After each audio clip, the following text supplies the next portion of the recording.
नमस्कार विद्यार्थी मित्रांनो, आजपासून पुन्हा आपण या ऑनलाईन शिक्षण पद्धतीमध्ये सहभागी होणार आहोत.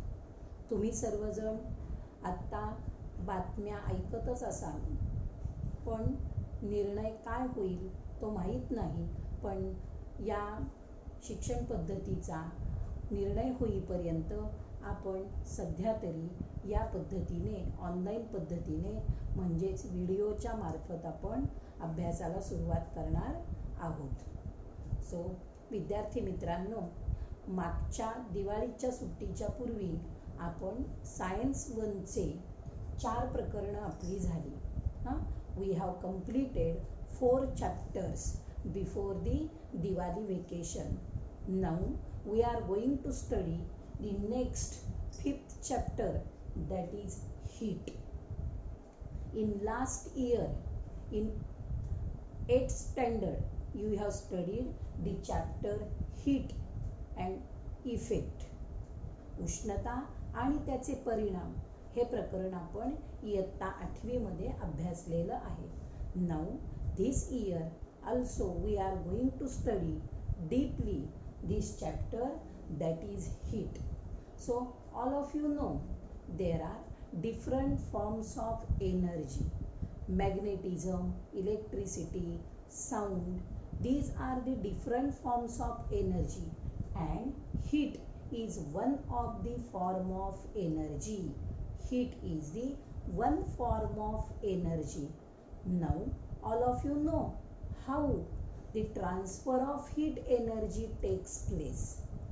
Before going to study that part, we are going to study the difference between the two words heat and temperature. The temperature and heat, these two words are correlated to each other.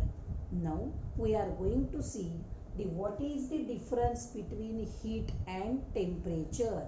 So the heat is the something. Definition व्यवस्थित समजावून घ्या दोन्हीच्या. आपल्याला शब्द पाहता आपल्याला असं वाटतं की तो अर्थ आपल्याला माहीत आहे, पण प्रत्यक्षात लिहिण्याची वेळ येते तेव्हा कन्फ्युजन होतं. म्हणून दोन्ही व्याख्या व्यवस्थित समजावून घ्या. So heat is the something which produces sensation in our body so that we can guess the object is hot or cold. बघा, heat is the something, काहीतरी राशी आहे. Heat is the something which produces sensation in our body. उष्णता ही अशी एक राशी आहे की त्याच्यामुळे आपल्या शरीरामध्ये संवेदना निर्माण होते. Heat is the something which produces sensation in our body so that we can guess the object is hot or cold. की उष्णता ही अशी एक राशी आहे ज्याच्यामुळे आपल्या शरीरामध्ये अशी संवेदना निर्माण होते की त्यामुळे आपल्याला आपण स्पर्श केलेल्या वस्तूबद्दल ती वस्तू उष्ण आहे, गरम आहे का थंड आहे हे जाणवू शकतो. त्या संवेदनेला आपण उष्णता म्हणतो. Therefore, heat is the something which produces sensation in our body so that we can guess the object is either hot or cold. आता ही व्याख्या तुम्हाला समजली असेल. तुम्ही तुमच्या शब्दामध्ये ही व्याख्या लक्षात ठेवा. Now what is meant by temperature? The temperature word is related to the heat. Now आता आपल्याला एकदा ज्या वस्तूला आपण स्पर्श करत आहोत, ज्या वस्तूबद्दल आपण विचार करत आहोत, ती वस्तू उष्ण आहे का थंड आहे हे आपल्याला जाणीव झालेली आहे. स्पर्शाने त्याची जाणीव झालेली आहे, पण त्या वस्तूमध्ये किती उष्णता आहे, किती उष्ण आहे, किती थंड आहे, कितीचं उत्तर म्हणजेच काय temperature. How much quantity of heat, how much quantity of heat is involved in that object is called temperature. So temperature is the measurement of heat. Temperature is the measurement of heat in that body.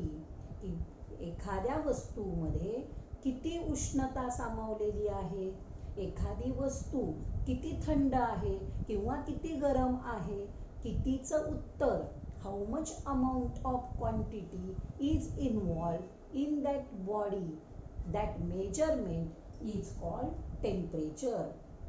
तो विद्यार्थी मित्रांनो, तुम्हाला आता या दोन शब्दामधील heat आणि temperature यातील फरक कळला असेल. हीट म्हटलं की लक्षात ठेवा sensation in our body so that we can guess the object is hot or cold.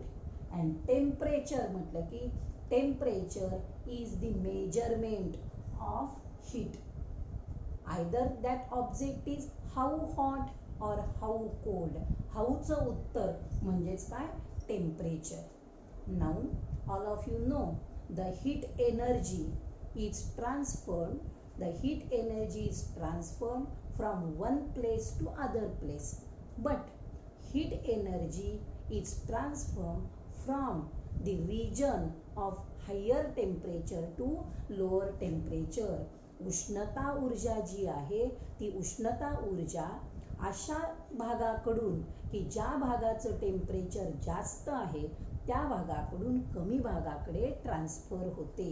So heat energy is transferred from the region of higher energy to lower energy, from higher temperature to lower temperature.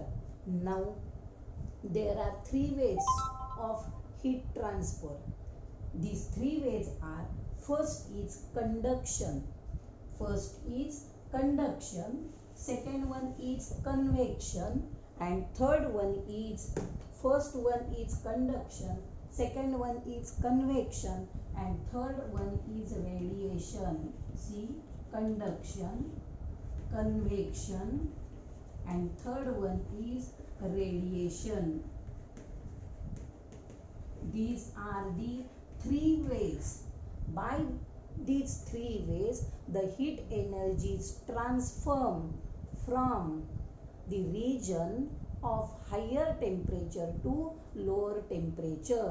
या तीन मार्गांनी उष्णता ऊर्जा एका भागाकडून म्हणजे जास्त तापमान असलेल्या भागाकडून कमी तापमान असलेल्या भागाकडे ट्रान्सफर होते. Now we are going to see what is meant by conduction, convection and radiation. So see, all of you have studied these three concepts in 7th and 8th standard. So revise this concept. So what is meant by conduction? Conduction is the process in which heat is transformed from one place to other place without changing the position of particles. Without changing the position of particles. These particles carry the heat energy from the source, and these particles give this energy, give this heat to the next particle. It means that the heat energy is transformed from one place to other place without changing the place of particles. Only the first particle store the heat from the source, and then the first particle give the heat to the next neighboring particle. In this way there is a transfer of heat from one region to other region, from hot place to cold place. That is called conduction, without changing the position of particles. That is important. Now what is meant by convection? आता इथं बरोबर त्याच्या opposite आहे कंडक्शनच्या. Convection means there is a movement of particles there is a movement of particles. First particle carry, first particle store the heat from the source, but these particles which store the heat, and then these particles move towards the region where the temperature of region is cold. In this way, the particles carry the heat from the region of higher temperature to lower temperature. It means there is a actual movement of particles in convection process. Remember that in conduction only there is a transfer of heat, but without changing the position of particles. But in convection, the particles move from one place to other place, and they carry the heat. They transfer the heat by changing the position of particles. That is the difference between conduction and convection. And next is radiation. Radiation means there is a heat transfer in the form of rays. In the form of rays, the particles of medium carry the heat from the source, and then these particles transform the heat through the medium without affecting the medium towards us.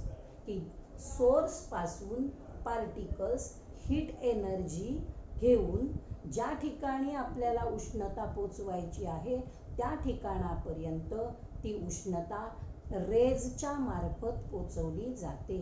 So the heat energy is transformed by the way of radiation.